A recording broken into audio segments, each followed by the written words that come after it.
o capítulo 3, o versículo 4. Os irmãos acharam? Amém. Diz assim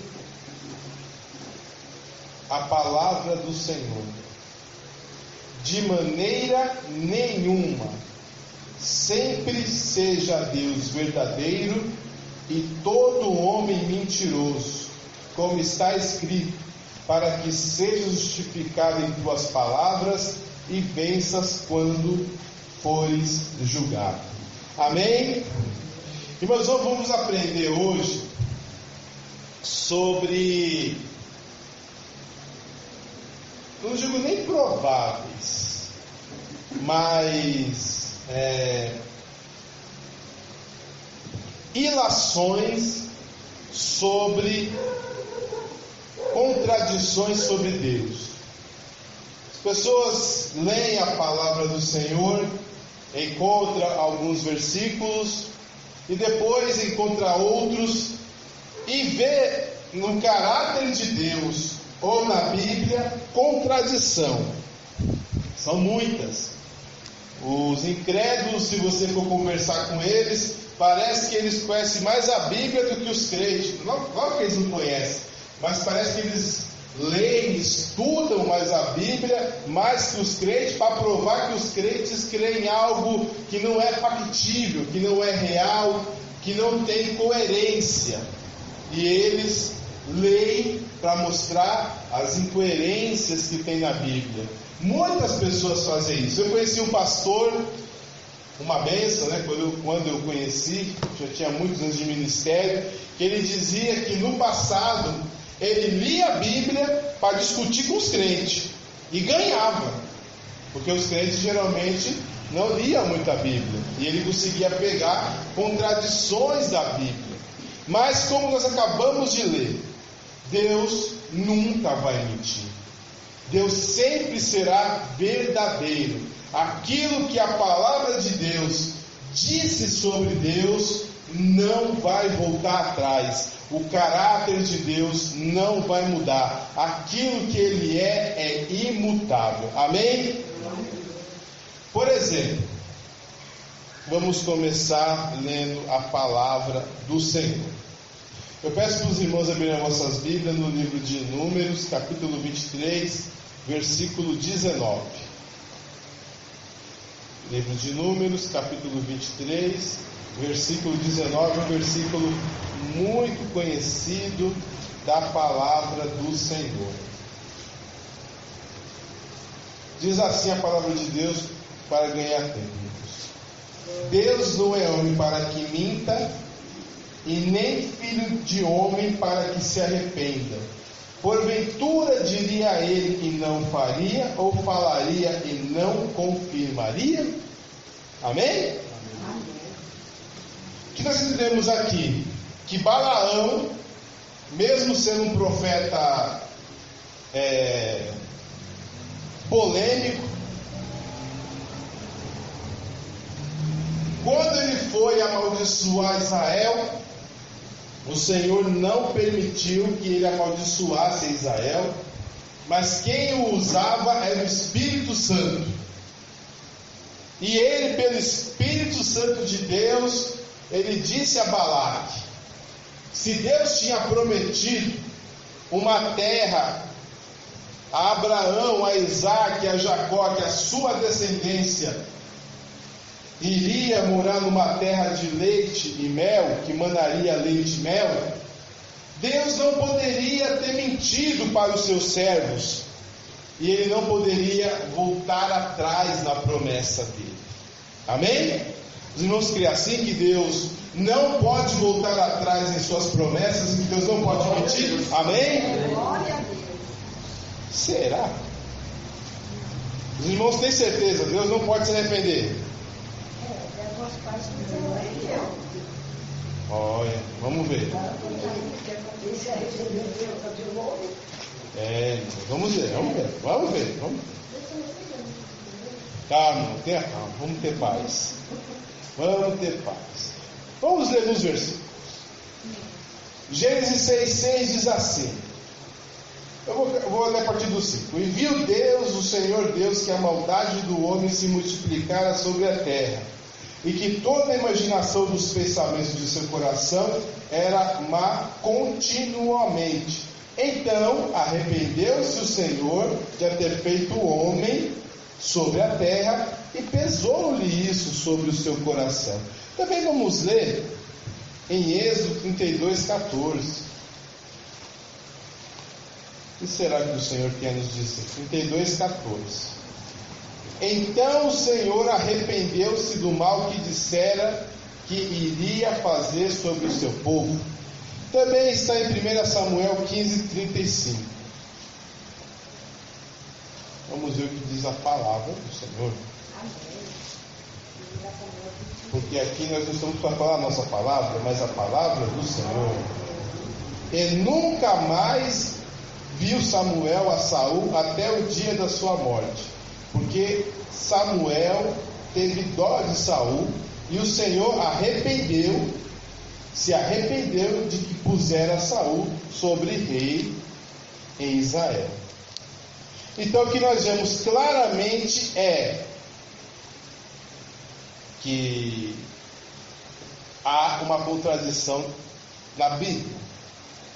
Porém, eu digo para os irmãos que não há uma contradição. Há um problema na forma ao qual nós entendemos o significado da palavra. Uma palavra tem vários significados. O que é uma manga? Pode ser uma fruta, pode ser uma parte da roupa. Pode ser cercado de doido. Também, o quê? Cercado de animal. Também? Essa eu não sabia. A manga também pode ser um cercado de animal, não sabia. Uma palavra tem vários significados. Vários. A palavra arrependimento, nós já pensamos em o quê? Quando você faz algo errado e você, se pudesse, voltaria atrás. Não é verdade? Eu me arrependi dos meus pecados. Por quê? Eu só fiz besteira, eu só fiz o que não presta, mas quando eu ouvi a palavra da cruz, eu me busquei algo que pudesse apagar esse meu passado de pecado, porque eu me envergonhei deste meu pecado. É algo que eu fiz, não gostei, e se eu pudesse, eu não faria de novo. Um arrependimento, uma ação que eu fiz, mas que me leva a querer voltar atrás. Querer voltar atrás daquilo que eu tinha feito. Muitas coisas que nós fazemos, nós queremos voltar atrás. Agora, em Deus, isso é muito difícil, porque Deus, Ele conhece o passado, o presente e o futuro. Para Ele, futuro, presente e passado é a mesma coisa. Então não tem como Deus errar nas suas escolhas. Então o arrependimento de errar nas suas escolhas não tem lógica para com Deus. Mas porque a gente lê na Bíblia que parece realmente que Deus, se pudesse, não faria, né? Se Deus pudesse, Ele não criaria o homem. Se Deus pudesse, Ele não levaria o povo de Israel tirando do Egito e colocando em Canaã. E logo após Moisés falar com ele voltou atrás de novo. Ou, como ele colocou a Saul, mas se Deus pudesse, Ele não colocaria Saul no trono lá de Israel. Essa crença, se nós acreditarmos nisso, nós estamos acreditando num Deus limitado pelos tempos e pelas circunstâncias. Algo que acontece em nós. Nós somos limitados pelo tempo e pela circunstância. Tem coisas que eu fiz no passado, se eu tivesse um entendimento de adulto, eu não teria feito. Não faria. Mas, porque eu estava na ignorância, eu fiz. Não há como ter ignorância da parte de Deus. E aí vem a pergunta, então, o que é o arrepender-se de Deus? Vamos lá, a palavra hebraica para arrepender-se não pode ser entendida como arrependimento ou reconhecimento de erro da parte de Deus. O que isso quer dizer? A palavra, como está traduzida, a gente não pode entender que Deus está assumindo um erro.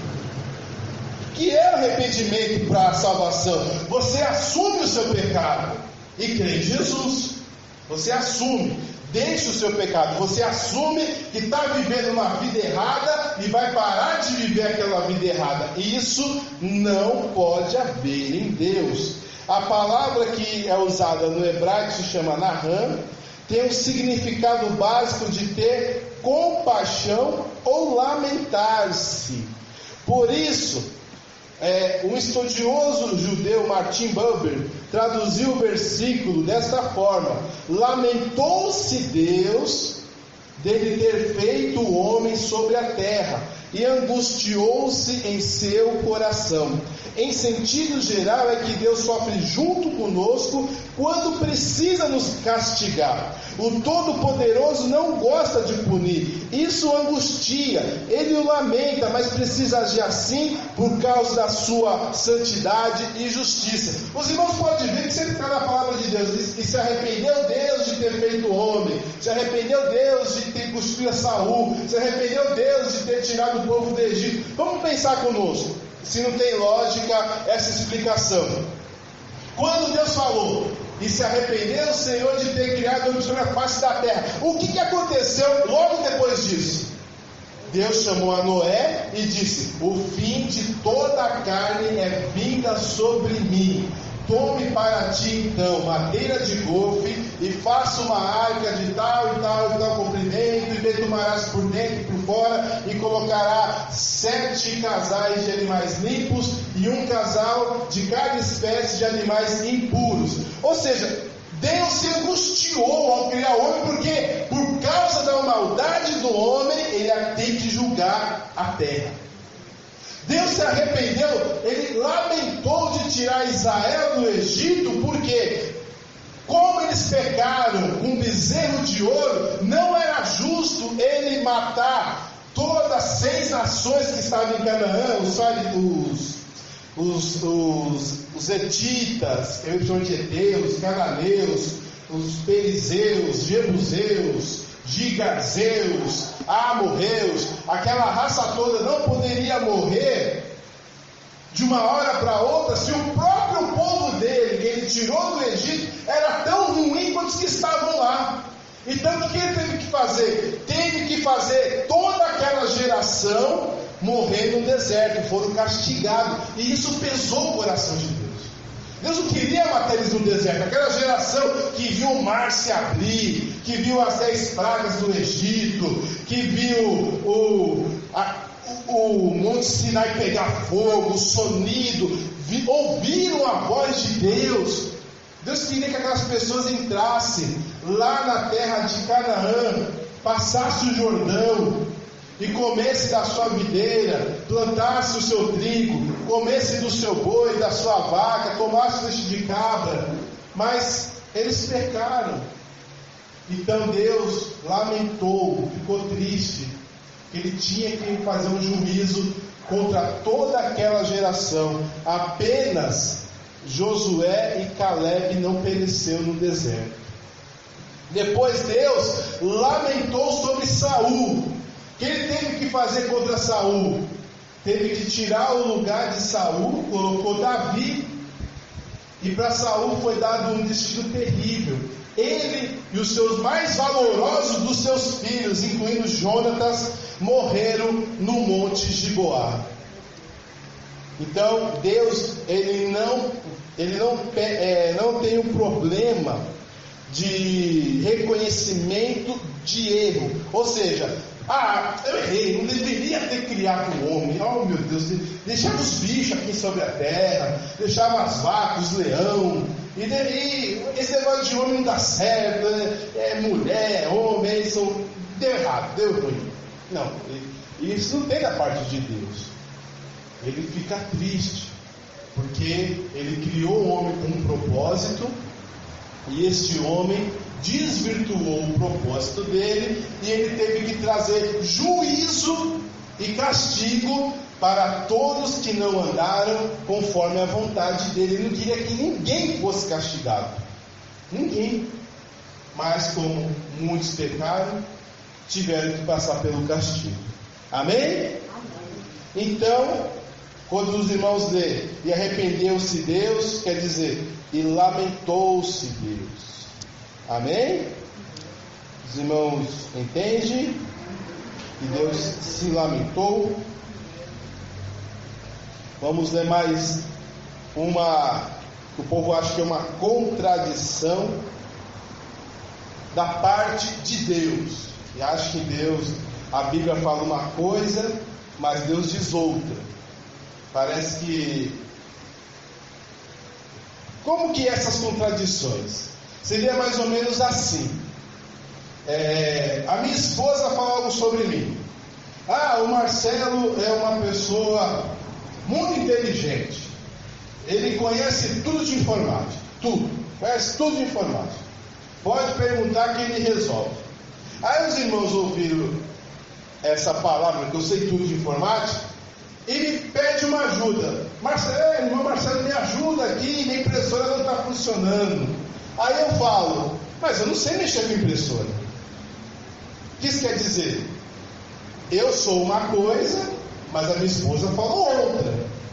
O que esse pessoal fala é o seguinte, que os profetas, os reis, os homens de Deus falaram alguma coisa sobre Deus, mas que na realidade Deus não era assim. É isso que eles querem dizer. Só que nós não podemos crer assim, porque a Bíblia foi inspirada por Deus. Não foi a vontade de Davi, não foi a vontade de Moisés, não foi a vontade de Samuel, de Salomão, de Isaías, ou qualquer um dos profetas falar o que Deus era. Simplesmente eles falaram aquilo que o Espírito de Deus colocou no coração deles, do que era Deus, soprou. A palavra inspirar quer dizer soprado. Deus soprou no ouvido deles quem era Ele. Amém? Então, vamos mais uma que o pessoal fala que é uma contradição. Vamos ler o Salmo 139, é um salmo muito bonito. É bom até para nós revisitar a palavra do Senhor. Diz assim o Salmo 139: Senhor, Tu me sondaste e me conheces. Tu conheces o meu assentar e o meu levantar.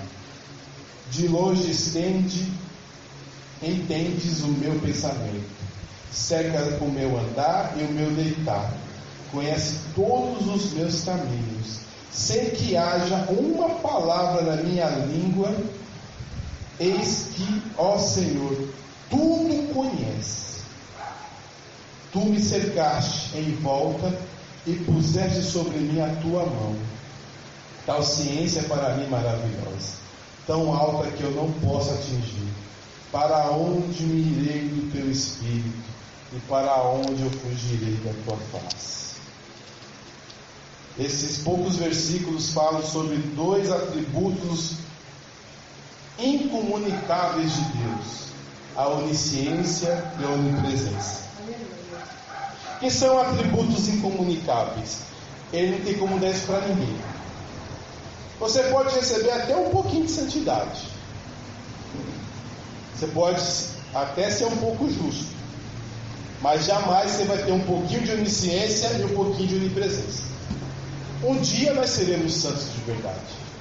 Um dia nós seremos como Jesus, perfeito no nosso corpo em santidade. Nós não teremos esse corpo pecaminoso, essa mente pecaminosa. E isso Deus pode dar. Agora, a onisciência, a onipresença, a onipotência, ninguém pode ter. Nunca terá a onipresença, a onisciência e a onipotência. Porém, há um problema. Não que há um problema, as pessoas acham que há um problema. Nós afirmamos, e eu digo com razão, que o nosso Deus conhece todas as coisas e está em todos os lugares. O salmista, ao compor este hino de louvor ao nosso Deus, ele falou que Deus conhecia tudo e estava em todos os lugares. Mas será que a Bíblia diz exatamente isso? Que Deus conhece todas as coisas, né? Ou há coisas que Deus não conhece? O que os irmãos acham? Conhece tudo? Deus conhece tudo. Ah, eu creio também. Mas vamos ler a palavra do Senhor. É importante ler a palavra do Senhor. Gênesis 3, versículo 9. Não, vamos ler o 8 e o 9. Amém? E ouviram a voz do Senhor Deus, que passeava no jardim pela viração do dia. E escondeu-se Adão e sua mulher da presença do Senhor Deus, entre as árvores do jardim. E chamou o Senhor Deus a Adão e disse: onde estás? Vamos ler também Gênesis 20, versículo 3. Diz assim a palavra do Senhor. Eu vou ler o 2, para os irmãos entenderem. E havendo Abraão dito de Sara, sua mulher, é minha irmã, enviou Abimeleque, rei de Gerar, e tomou a Sara. Deus, porém, veio a Abimeleque em sonhos de noite e disse-lhe: eis que morto és, por causa da mulher que tomaste, porque ela está casada com o marido. Mas Abimeleque ainda não se tinha chegado a ela, E ele disse: Senhor, matarás também uma nação justa? Não me disse ele mesmo: é minha irmã? E ela também disse: é meu irmão? Em sinceridade de coração e em pureza das minhas mãos tenho feito isso. Vamos lá. Entendendo essa contradição que está na Bíblia. A palavra tem me fugido, porque eu não quero falar provável contradição, porque não é contradição. Essa contradição essa falsa contradição. A palavra certa é essa falsa contradição. Amém? Se nós cremos que Deus está em todos os lugares e conhece todas as coisas, por que ele perguntou para Adão onde ele estava? Se Deus conhece todas as coisas, por que ele teve que praticamente ser convencido por Abimeleque a não matar a ele e todo o seu reino por ter tomado Sara como sua mulher? Deus não sabia onde estava Adão? Deus não sabia o que Abimeleque tinha feito? Sabia. E por que Deus perguntou? É simples. Ainda bem que você ia falar a verdade, né? Ou não? Para provar. Isso, quem explica bem sobre isso está João, Evangelho segundo o apóstolo João, o capítulo 6, a partir do versículo 5, diz assim: então Jesus, levantando os olhos e vendo uma grande multidão, vinha ter com ele, disse-lhe a Filipe: onde compraremos pão para eles comerem? Mas dizia isso para experimentar, porque bem ele sabia o que havia de fazer. Ou seja, quando Deus faz uma pergunta para alguém, não é que ele não sabe a resposta, porque ele sabe que ele é onisciente, mas ele quer provar você. Porque nós somos incrédulos, nós somos limitados, e Deus quer ver se, não que Ele quer ver, mas Ele quer provar para nós mesmos que somos mentirosos. Ele quer provar a nós mesmos para que nós possamos ver o quão corrupto é o nosso coração. Adão não conhecia Deus totalmente. Por mais que ele falava com Deus toda a viração do dia no jardim, talvez ele achava que Deus era limitado. A intimidade que ele tinha com Deus era tão grande que talvez ele pensava que Deus era limitado, havia uma limitação. Ele acha que diferenciava ele de Deus era que Deus conhecia o bem e o mal, que o resto, talvez ele e Deus, era praticamente a mesma coisa. E por isso foi enganado pela serpente. Aí Deus, querendo provar para Adão o quão errado estava o coração dele, perguntou: onde estás, Adão? O lugar do nosso encontro, você não está aqui. Onde estás, então? Deus aqui. Deus queria ver, queria falar. E ele mentiu, né? Não é que ele mentiu, mas deu uma desculpa esfarrapada, né? A mesma coisa, Abimeleque. Deus queria ver se Abimeleque seria obstinado a ponto de tomar aquela mulher, a Sara, porque quem mentiu foi Abrão e Sara. Então ele poderia falar: o problema foi dos dois, eu vou tomar ela, não estou nem aí. O Senhor está sendo injusto matando a gente, porque ele que falou. Mas o que Deus queria? Ver a sinceridade de Abimeleque, para que ele não viesse fazer aquela besteira. E ele nem acreditava, eles acreditavam em Deus, só que eles criam que Deus era um ser distante, e por isso que eles criaram vários deuses, porque eles criam que o Deus que criou os céus e a terra tinha se distanciado da terra. Aí eles começaram a idolatrar o sol, a luz, os bichos, as árvores, outros seres humanos, porque eles achavam que Deus era distante. Então ele temeu. Então Deus não se engana. Deus não está sendo enganado por ninguém, e não há ignorância da parte de Deus. Ele simplesmente prova as pessoas. Ele quer provar. Marcelo, porque você fez aquilo? Ah, não, porque foi. Deus sabe exatamente o que você fez. E Ele quer que você fale a verdade. Ele não quer que você enrole. Então Deus não tem problema de limitação da sua onipresença e da sua onisciência. Não tem. Deus conhece todas as coisas. Quando Ele faz uma pergunta, não é igual eu que sou burro. Eu, quando eu não sei as coisas, eu pergunto. Mas eu sou burro. Eu tenho limitação da minha inteligência. Essa limitação Deus não tem. Eu ligo às vezes para o celular de meu irmão: onde você está, meu irmão? Né? É porque eu não sei mesmo. Eu não sei onde o irmão está. Eu vou ter que me falar: olha, não, estou aqui, estou em tal lugar. Agora Deus, quando pergunta, talvez você está no prostíbulo. Aí pergunta: onde tu está? Ah, não, estou na igreja. E Deus fala no prostíbulo. Mas o sujeito mente para Deus.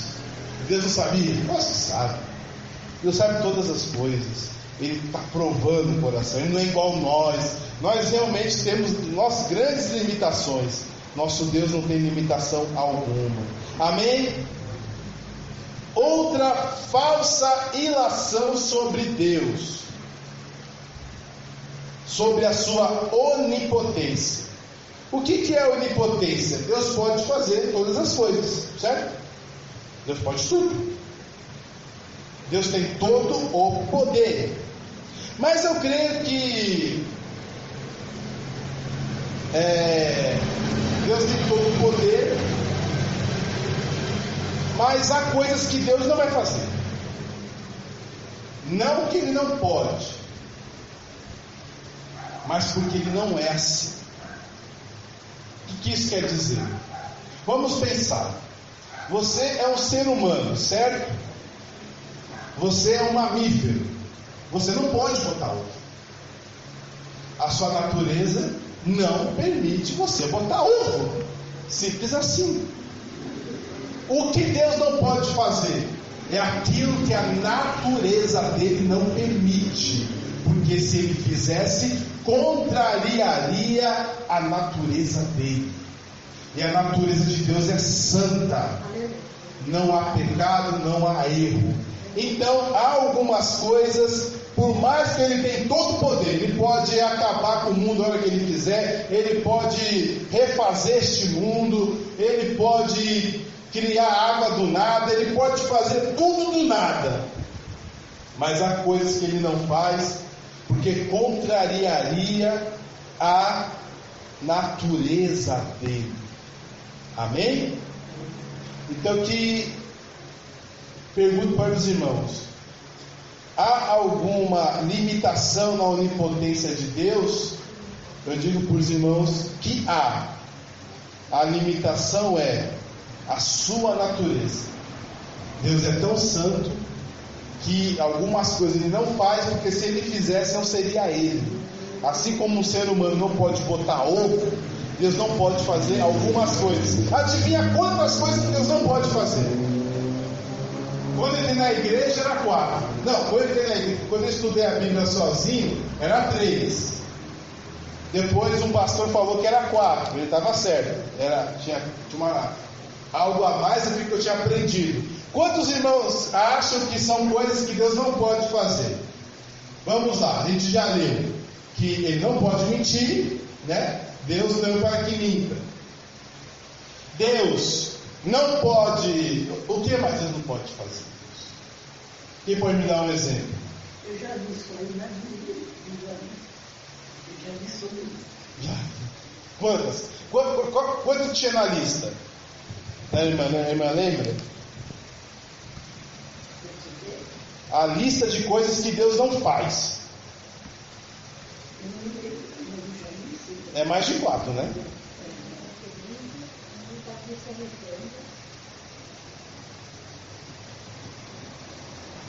20 coisas. 20 coisas que Deus não pode fazer. A primeira é que ele não pode mentir. Porque mentir é pecado.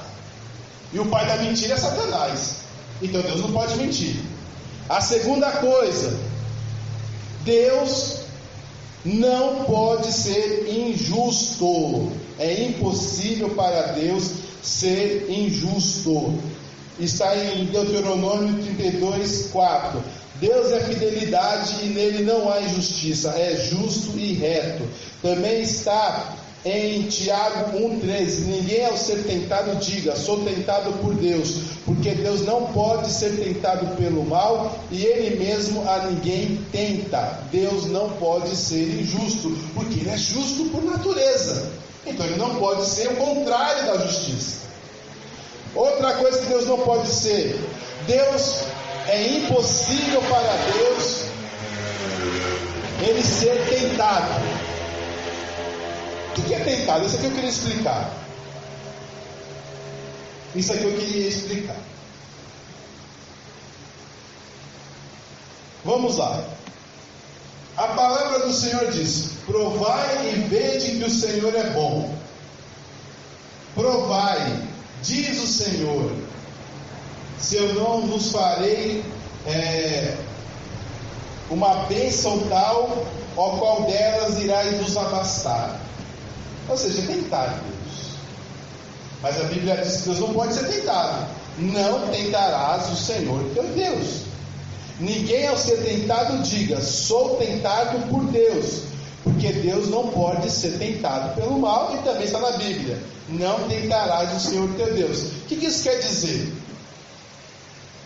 Quer dizer o seguinte: você não pode pôr em prova a Deus.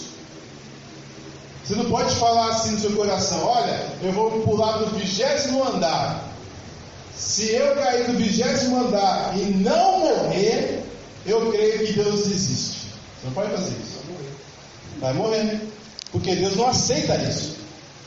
Você pode fazer um voto com Deus. Você olha, Senhor, se o Senhor me dá isso, isso e isso, em compensação eu pagarei tal voto ao Senhor. Mas você jamais pode dizer: olha, se o Senhor me dá isso, isso e isso, eu vou crer que o Senhor existe. Isso não pode acontecer. Não vai acontecer o que você está pedindo. Porque Deus não aceita isso. Ele existe, o problema é seu que você não acredita. Então não vem provar ele. Eu vou tomar estricnina se eu não morrer, aí eu creio que Deus existe. Você não pode provar Deus assim. Não é assim que funciona. É pecado, então Deus não pode ser tentado. Vamos lá. É impossível para Deus deixar de existir. Salmos 92. Antes que os montes nascessem e se formasse a terra e o mundo, de eternidade em eternidade, tu és Deus. Ou seja, tudo que há no mundo um dia deixa de existir. Um dia não existiu. Mas Deus sempre existiu e sempre existirá. Os anjos hoje não morrem, mas um dia eles não existiram. Nosso espírito não irá morrer e nós seremos ressuscitados e viveremos eternamente com Cristo. Mas um dia nós não existimos. Isso nunca aconteceu com Deus. Deus sempre existiu e sempre existirá. Amém? Quarta coisa. Quinta. É impossível para Deus fazer algo mal. Por quê? Porque Deus é bom.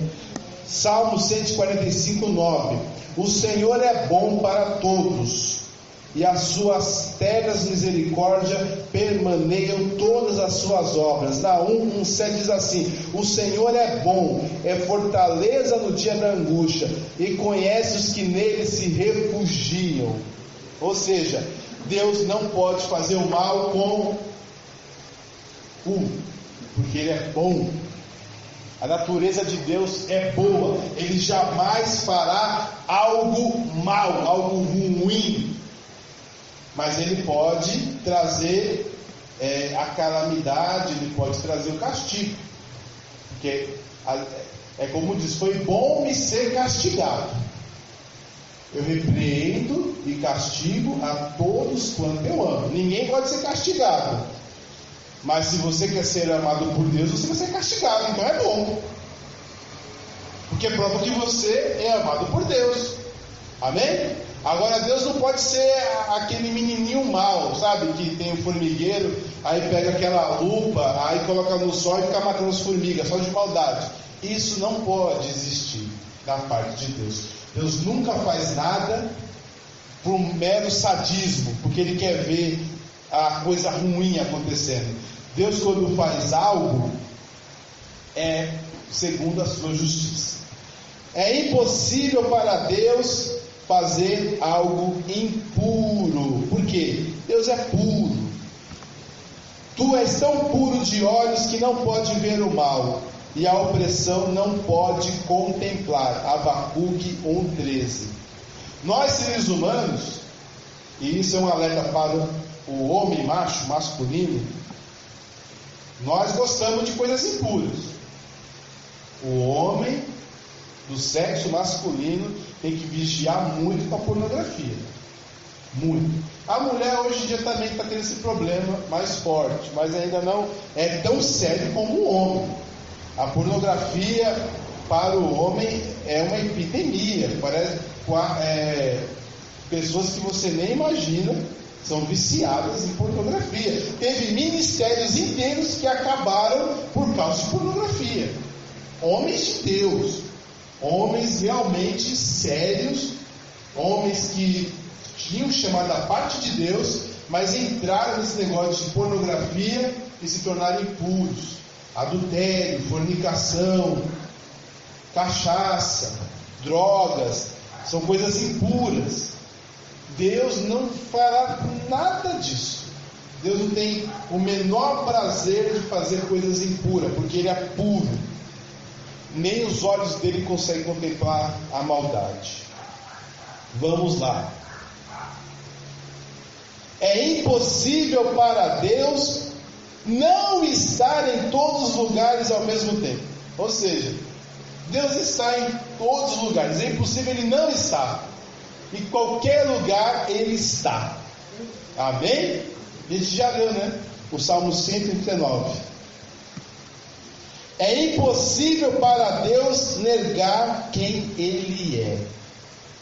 Se somos infiéis, Ele permanece fiel, pois de maneira nenhuma pode negar-se a si mesmo. 2 Timóteo capítulo 2, versículo 13. Isso aqui parece ser óbvio, mas não é não, sabe por quê? Vamos pensar. Você é crente em Jesus, da igreja Assembleia de Deus. Só que no seu trabalho, na sua escola, em alguns lugares particulares, você pinta o sete, fala palavrão, não pode ver a mulher na rua, se é mulher, não pode ver para comentar, só fala que não presta, só vê o que não presta, anda com umas roupas que só misericórdia. Então muitas vezes as pessoas se perguntam: mas você é crente? Eu falo: não, só não. Então você pode negar a si mesmo. Ou numa situação mais hipotética, você é médico e alguém está com um ataque epilético na rua, aí você está cansado, não está com vontade de ajudar ninguém, ou só faz as coisas se te pagarem. Aí você vê, você está todo de branco, aí está o sujeito lá com epilepsia, o ataque por epilepsia. Aí alguém fala: você é médico? Não, não sou não. Sou médico não, sou pai de santo, médico não sou não. Deixa aí. Ou seja, você pode negar a si mesmo. Agora Deus não. Sempre que você perguntar para Deus se Ele é santo, Ele sempre será santo. Ele nunca vai dizer que Ele não é santo. Deus nunca vai deixar de ser justo. E quando tu perguntares se Ele é justo, Ele vai falar: eu sou justo. Deus não pode negar a si mesmo. Você pode. É errado, mas você pode. Deus não consegue negar a si mesmo. Amém? É impossível para Deus não se irar contra o pecado. Por isso os perversos não prevalecerão no juízo, nem os pecadores na congregação dos justos. Pois o Senhor conhece o caminho do justo, mas o caminho dos ímpios perecerá. Salmo 1, versículos 5 e 6. Ou seja, não adianta, Deus não se agrada do pecado. Não tem jeito. O pecado é um grande inimigo da parte de Deus, e Deus sempre vai se irar contra o pecado. Sempre. Primeiro, que o pecado é algo muito sério para ele se irar, porque matou o próprio filho dele. Pensa bem. Vamos pensar uma situação. Vamos pensar uma situação muito séria.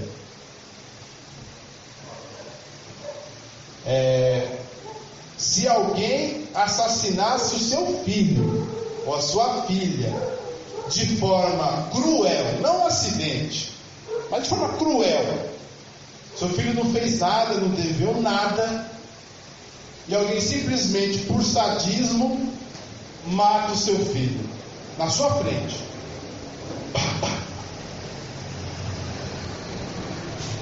Você vai perdoar aquela pessoa, amém. Mas a Bíblia diz: irai-vos, mas não pequeis. Você sempre vai ter ira daquela pessoa. Sempre.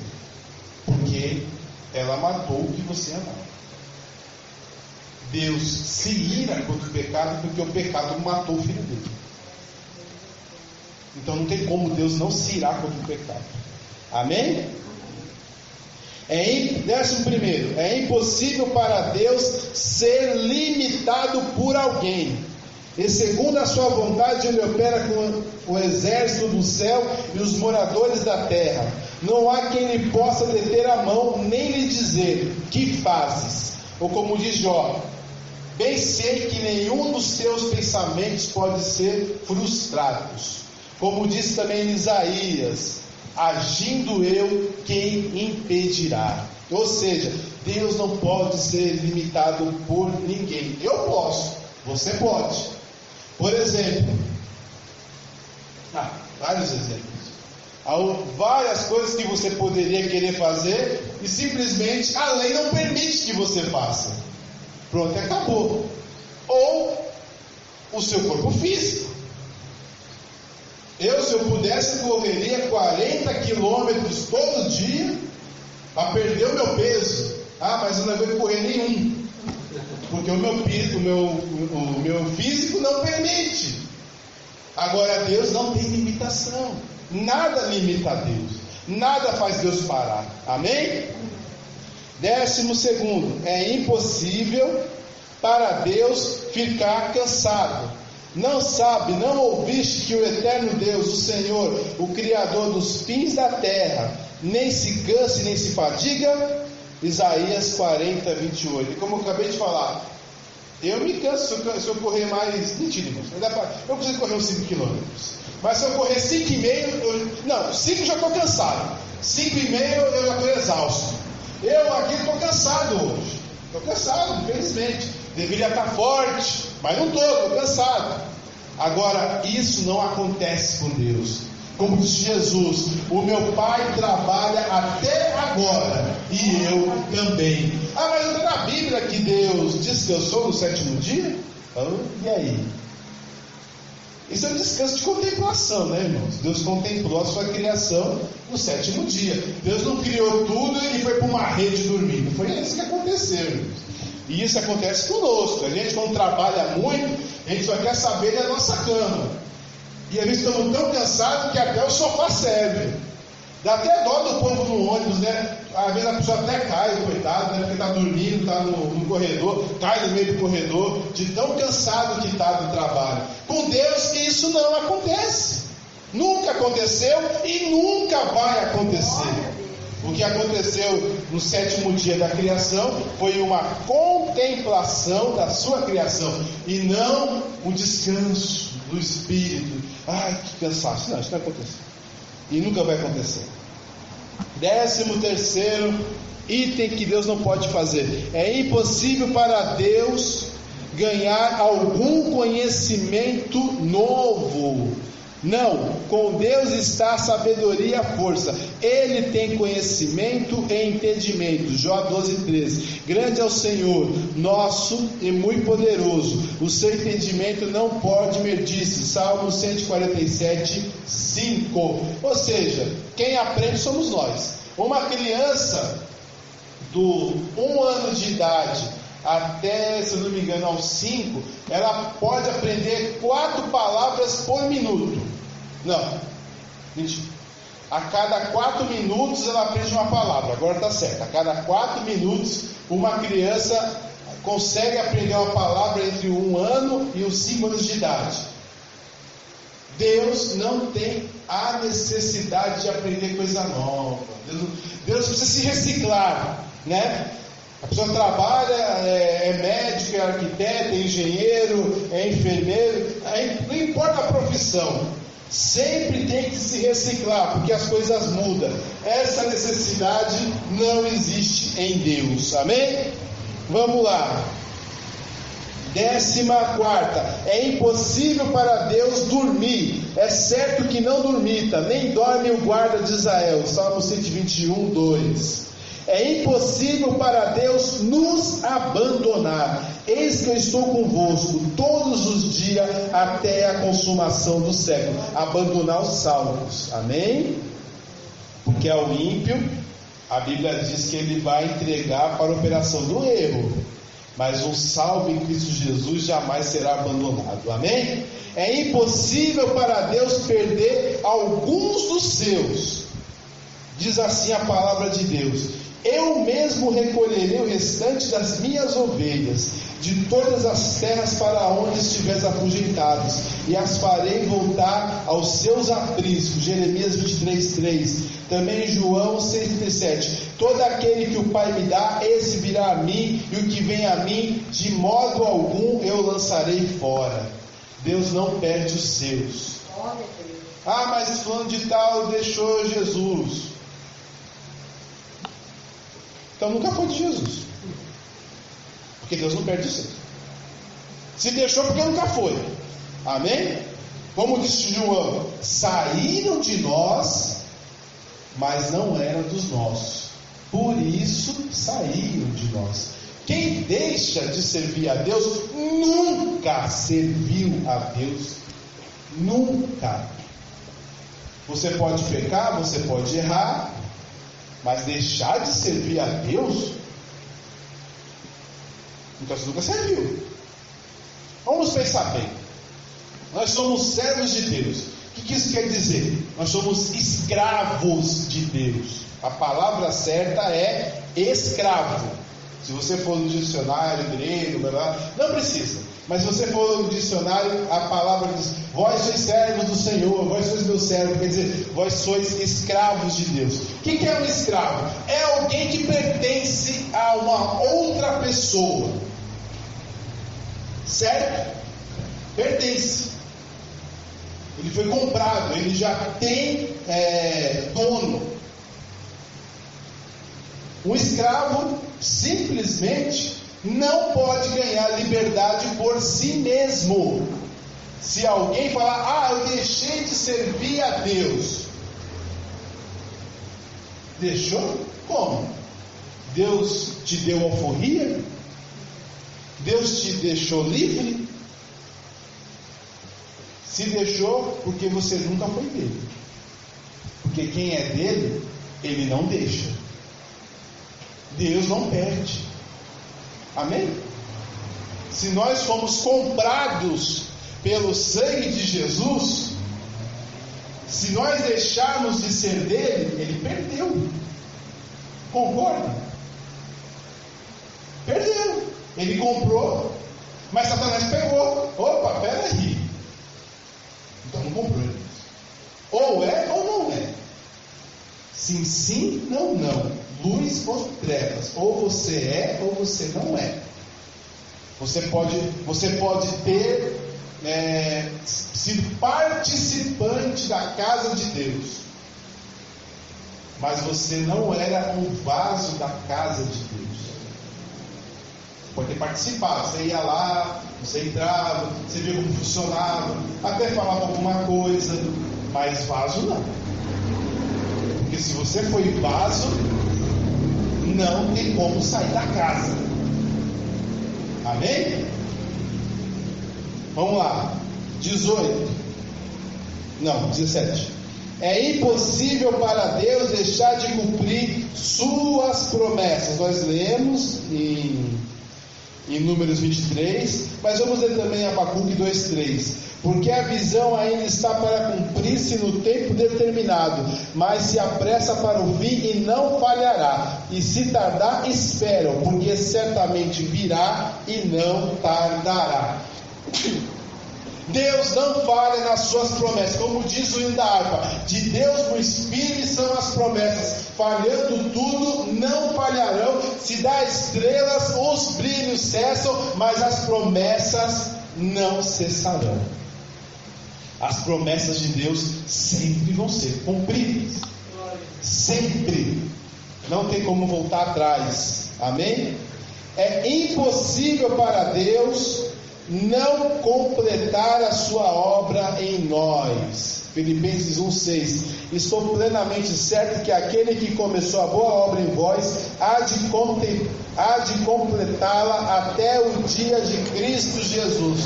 Ou seja, se Deus começou a fazer uma obra na sua vida, ela não vai ficar pela metade. Deus não é como nós que fazemos a reforma da casa, aí perde emprego, não consegue terminar, aí o dinheiro não cabe, as coisas aumentam, aí fica tudo incompleto. Não. Deus, quando começa um projeto, ele vai até o fim. Se ele começou a obra de salvação na sua vida, você ainda terá um corpo transformado e verá Jesus assim como ele é. Não se preocupe, a obra de Deus na sua vida vai ser completa. 19. É impossível para Deus ter alguma necessidade externa. O Deus que fez o mundo e tudo que nele existe, sendo ele Senhor do céu e da terra, não habita em santuários feitos por mãos humanas, nem é servido por mãos humanas, como se de alguma coisa precisasse, pois é ele mesmo quem dá a vida e a respiração e tudo mais. Atos 17, 24 e 5, e também diz em Romanos 11, porque dele, para ele e por ele são todas as coisas eternamente. Amém. Nós sempre precisamos de algo. Os irmãos concordam? Precisamos beber água, quando a gente morre. Precisamos comer, quando a gente morre. Precisamos trabalhar para ganhar dinheiro, senão não conseguimos nos sustentar. Sempre precisamos de algo. Muitos até deixam de vir para a igreja porque as suas necessidades não são satisfeitas. Necessidade de casamento, necessidade de prosperidade, necessidade de cura. O homem e a mulher sempre precisa de algo. O homem nunca está completo. Se está trabalhando, acha que está desempregado. Oh, Deus abre uma porta. Aí Deus abre uma porta. Estou ganhando pouco. Está ganhando bem? Eu trabalho muito. O homem sempre precisa de algo. Isso não acontece com Deus. Deus é pleno e Ele não precisa de nada. Ou seja, se você foi chamado por Deus, creia numa coisa: é porque Ele teve misericórdia da sua vida, não porque Ele precisava. Eu preciso. Tem um hino que eu estava pensando. Eu não gosto do calvinismo, porque o calvinismo parece que Deus nem gosta da humanidade. Essa é a verdade. Parece que Deus tem uma obrigação com a humanidade. Também não é bem assim. Mas o problema do arminianismo é essa vontade de querer fazer as pessoas entrar para a igreja e também acaba forçando um pouco a mão. Tem um que fala assim: Filho, estou aqui de braços abertos esperando por ti. Filho, eu estava aqui esperando você. Para mim você é tudo aquilo que eu mais queria. Eu te amo. Você é tudo aquilo que eu mais queria. Sabe aquela coisa de o homem, né? A mulher pensa assim: eu quero casar com alguém assim, assim, assim, assado. Porque ela não tem aquilo. Então ela quer casar. Eu quero um carro que seja, sei lá, um banco de couro, um volante hidráulico, que seja V8, porque você não tem. Então você tem a necessidade de ter aquilo que você não tem. Quando o sujeito fala: você é tudo aquilo que eu mais queria, é como se Deus precisasse de alguma coisa. Isso não existe. É bonito, homem e mulher, eu sou tão desprezado pelos homens, mas eu sou o sonho de Deus, eu sou o sonho de consumo de Deus. Não. Deus teve muita misericórdia de você, te amou tanto, que por mais que você pede, por mais que você é pecador, por mais que você mereceria a repugnância de Deus, Ele ainda te quer no céu e na sua presença. Mas você não é o sonho de Deus, pelo amor de Deus, isso não existe. Você é fruto do amor de Deus. É impossível para Deus abrir mão da sua glória. Eu sou o Senhor, este é o meu nome. A minha glória a outrem não darei, nem a minha honra às imagens de escultura. Ou seja, Deus não pode deixar de ser Deus. Aquilo que Ele é, Ele sempre será, nem por um minuto. Jesus, quando se esvaziou, Ele não deixou de ser Deus. Ele continuou sendo Deus. Amém? Que Deus abençoe os irmãos em nome de Jesus.